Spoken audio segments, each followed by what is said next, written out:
గౌరవనీయులు పెద్దలు కేసీఆర్ గారి దగ్గర నుంచి కానీ తీసుకోకుండా జాగృతి అనే సంస్థ మా పని మేము చేసుకుంటూ పోయినాం. నేను ఎప్పుడైతే బీఆర్ఎస్ పార్టీలో చేరినానో అప్పుడు పెద్దసారి ఫోటోను కూడా మనం మన కార్యక్రమాల్లో పెట్టుకోవడం, ప్రభుత్వంలో చిత్తశుద్ధితో పనిచేయడం, ప్రభుత్వం చేస్తున్నటువంటి పనులు ప్రజల దగ్గరకు పోయేలా చేయడం, ప్రభుత్వ ఫలితాలు ఏమన్నా ప్రజలకు అందకపోతే అనుసంధానంగా నిలబడి ఆ పనులు అయ్యేటట్టు చేయడం, ఆ ఫలితాలు కింద వర్గాల వరకు చేరేటట్టు చేయడం, అట్లా మా పాత్ర మేము పోషించడం. సరే, ఇప్పుడున్నటువంటి సందర్భంలో బీఆర్ఎస్ పార్టీ నుండి మరి నన్ను సస్పెండ్ చేయడం, తదనంతర పరిణామాలన్నీ కూడా మీరు చూస్తున్నారు. ఈ సస్పెన్షన్కి దారితీసినటువంటి అంశాలు ఏంది అని ఆలోచన చేస్తే, ఒక తెలంగాణ ఆడబిడ్డగా మొదటి నుంచి కూడా నేను కొంత ఆలోచన ఉన్నటువంటి వ్యక్తిని, కొంత సమాజం పట్ల కన్సర్న్ ఉన్నటువంటి వ్యక్తిని. కన్సర్న్ ఉండబట్టే తెలంగాణ ఉద్యమంలోకి వచ్చినాం. కన్సర్న్ ఉండబట్టే ఆనాడు రాష్ట్రం వస్తుందో రాదో తెలియకపోయినా పేగులు తెగేలాగా తెలంగాణ కోసం కొట్లాడినాం. అనేక కార్యక్రమాలు తీసుకున్నాం, ఒకటి కాదు రెండు కాదు. ఆ కన్సర్న్ ఉంది కాబట్టే ఒక మాట చెప్పిన నేను, భౌగోళిక తెలంగాణ మనం సాధించుకున్నాం, సామాజిక తెలంగాణ సాధించుకోలేదు అని. సామాజిక తెలంగాణ అంటే అర్థమైంది, ప్రతి ఒక్కరికి సమాన అవకాశాలు రావాలి, ప్రతి ఒక్కరికి సమాన ప్రాధాన్యతలు లభించాలి. అది ఆర్థికంగా కావచ్చు, రాజకీయంగా కావచ్చు, సామాజికంగా కావచ్చు. దీనిలో తప్పేముంది? అదేదో పెద్ద తప్పు మాట్లాడినట్టుగా చిత్రీకరించి నన్ను బీఆర్ఎస్ పార్టీ నుండి బయటకు వెళ్ళగొట్టే వరకు కూడా కుట్రలు జరిగినాయి. ఆనాడు నేను బీఆర్ఎస్ పార్టీలో ఉన్నప్పుడు ఏదైతే అన్నానో నేను ఇవాళ కూడా అదే అంటున్నా. భౌగోళిక తెలంగాణ సాధించుకున్నాం, సామాజిక తెలంగాణ సాధించుకోవాల్సి ఉన్నది. ఆ సామాజిక తెలంగాణ సాధన కోసం తెలంగాణ జాగృతి ఖచ్చితంగా కట్టుబడి ముందుకు నడుస్తుంది. సామాజిక తెలంగాణ అంటే ఒక బీసీలది కాదు, ఒక ఎస్సీలది కాదు, ఒక ఎస్టీలది కాదు, అందరిది. ఓసీలలో ఉన్న పేదవాళ్ళది, మా మహిళలది, మా ఆడబిడ్డలది. నిన్న పత్రికలు నా యాత్ర గురించి, తెలంగాణ జాగృతి యాత్ర గురించి రాయడంతో పాటు కేసీఆర్ గారి ఫోటో లేకుండా యాత్ర చేస్తామనేటటువంటిది ప్రధానంగా ప్రచురించారు. ఎస్, కేసీఆర్ గారి ఫోటో లేకుండానే యాత్ర చేస్తాం. వారిని అగౌరవపరచడం లేదు. వారు ఉద్యమ నాయకుడు, వారు లేనిది తెలంగాణ రాదు, రాలేదు, ఇంపాసిబుల్. కానీ ఇవాళ వారు ఒక పార్టీకి అధ్యక్షులుగా ఉన్నారు. ఆ పార్టీ నుండి నన్ను సస్పెండ్ చేయడం జరిగింది. ఆ పార్టీలో నేను ఇవాళ ప్రాథమిక సభ్యురాలుగా కూడా లేను.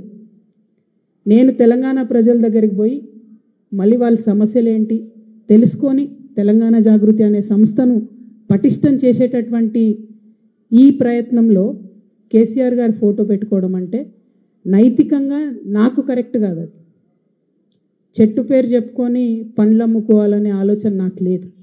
ఆ చెట్టు నీడన ఉన్నన్ని రోజులు ఆ చెట్టును సంరక్షించాలని, ఆ చెట్టును దుర్మార్గుల బారి నుంచి కాపాడాలని నేను చెయ్యని ప్రయత్నం లేదు. ఇవాళ ఆ చెట్టు నీడ నాది కాదు అని చెప్పినప్పుడు ఇంకా ఆ చెట్టు పేరే చెప్పుకొని బతకాలనే ఉద్దేశం నాకు లేదు. నేను నా తువ్వ వెతుక్కుంటున్నా. తెలంగాణ బిడ్డల కోసం, తెలంగాణ ప్రజలతో, తెలంగాణ మేధావులతో సమాలోచన చేయడానికి, వారితో మమేకం అవ్వడానికి నేను ఒక తువ్వను ఎత్తుకుంటున్నా. వారి ఫోటో పెట్టుకొని పోతే నైతికంగా నా విలువ ఉండదు. నైతికంగా అది నాకు కరెక్ట్ కాదు. నైతికంగా కరెక్ట్ కాని పని నేను చేయను. తెలంగాణ జాగృతి సంస్థ పెట్టినప్పటి నుంచి నేను బీఆర్ఎస్ పార్టీలో చేరే వరకు ఎన్నడూ కూడా కేసీఆర్ గారి ఫోటో పెట్టలేదు. ఆ రోజు ఆయన ఉద్యమ నాయకుడైనా, అనేక కార్యక్రమాల్లో మేము పాల్గొన్నా. అప్పుడైనా ఇప్పుడైనా జయశంకర్ సార్ ఫోటోనే పెట్టినాం. నేను బీఆర్ఎస్ పార్టీలో ఎంపీగా గెలిచిన తర్వాత ఖచ్చితంగా సార్ ఫోటో పెట్టినాం, నేను కాదనట్లేదు. సో ఇదేదో సార్ కోసం అగౌరవం అన్నది కాదు. ఇది నా మారల్ కంపాస్ కరెక్ట్ కాదని చెప్తున్నది, నైతికంగా ఇది కరెక్ట్ కాదని చెప్తున్నది. కాబట్టి దీన్ని తప్పులు రాయకుండా నేను నా తరఫునే క్లారిటీ ఇస్తున్నాను. మీడియా మిత్రులు నిన్నటి నుంచి అత్యుత్సాహంతో చెప్తున్నారు కాబట్టి నా తరఫున నేను ఇచ్చేటటువంటి క్లారిటీ. వారు నా తండ్రి గారు, వారి కడుపున పుట్టడం అనేది జన్మజన్మాలకు నేను చేసుకున్నటువంటి అదృష్టం. కానీ దారులు వేరైతున్నప్పుడు ఇంకా కూడా నేను వారి పేరు చెప్పుకొని ఉండడం అన్నది నైతికంగా కరెక్ట్ కాదు. అందుకోసమే వారి ఫోటో లేకుండా ముందుకెళ్తున్నామనే విషయాన్ని ఈ సందర్భంగా తెలియజేస్తూ ఉన్నాను. జనం బాట ద్వారా, జాగృతి జనం బాట ద్వారా మేము ప్రజలేం చెప్తున్నారో వినదలుచుకున్నాం. జిల్లాలలో ఉన్నటువంటి మేధావులు ఏం చెప్తున్నారో వినదలుచుకున్నాం. మేము కొత్తగా చెప్పేదేం లేదు, మేము నేర్చుకోదలుచుకున్నాం, మేము వినదలుచుకున్నాం. ప్రజలు ప్రస్తుతం ఎదుర్కొంటున్నటువంటి పరిస్థితి ఏంటి, తెలంగాణ వస్తే ఏం జరుగుతుంది అనుకున్నారు, ఇంకా జరగాల్సిన దాంట్లో ఏం మిగిలి ఉంది, ఇటువంటి అంశాలన్నీ కూడా ప్రజల దగ్గర తెలుసుకోవాలనుకుంటున్నాం. ఎస్, సామాజిక తెలంగాణ కోసం కట్టుబడి ఉన్నాం. ప్రతి ఒక్కరికి సమాన అవకాశాల కోసం కట్టుబడి ఉన్నాం. వాటి కోసమే ప్రయత్నం చేస్తాం. కేసీఆర్ గారికి బీఆర్ఎస్ జాగృతి 2 కళ్ళుగా ఉంటామని నేను చెప్పాను. అట్లానే ప్రయత్నం చేసినాం, అట్లానే పని చేసినాం. ఎప్పుడైనా కూడా కేసీఆర్ గారికి మచ్చ రాకుండా ఉండాలనే ప్రయత్నమే మేము చేసినాం. కాకపోతే జరిగినటువంటి సంఘటనలు నాకంటే ఎక్కువ మీ అందరికీ తెలుసు. ఎప్పుడైతే బీఆర్ఎస్ పార్టీ నుండి నేను సస్పెండ్ అయ్యానో, ఎప్పుడైతే నేను బీఆర్ఎస్ పార్టీలో ప్రాథమిక సభ్యురాలుగా లేనో, కేసీఆర్ గారు తెలంగాణ మొత్తానికి పార్టీలకు అతీతంగా నాయకుడు అయినప్పటికీ వారి ఫోటోను పెట్టుకొని నేను వెళ్తే డెఫినెట్గా ఎందుకు ఇంకా కేసీఆర్ ఫోటో పెట్టుకుంటున్నారని బీఆర్ఎస్ పార్టీ సోషల్ మీడియానే ట్రోల్ చేస్తారు. ఇప్పుడు పెట్టుకోకపోతే పెట్టుకుంటలేరని ట్రోల్ చేస్తారు. కానీ నైతికంగా ఒక వ్యక్తిగా దారులు వేరైనప్పుడు ధైర్యం ఉండాలి. ఖచ్చితంగా నేను అనుకున్నది ప్రజల దగ్గరికి వెళ్తాను, వారితో మాట్లాడతాను, ప్రజల మద్దతు కూడగడతాము. మీరు అన్నట్టుగా రాజకీయంగా స్పేస్ ఉందా లేదా, రాజకీయ పార్టీ పెట్టాలన్నా వద్దా ఇప్పుడు నాకు తెలియదు.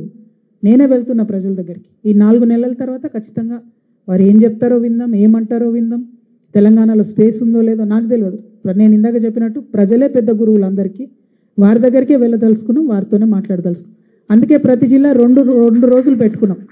2 రోజుల్లో అనేక మందిని కలిసేటటువంటి ఆస్కారం ఉంటుంది. ఎవ్రీ క్రాస్ సెక్షన్ కలిసేటటువంటి ఆస్కారం ఉంటుంది.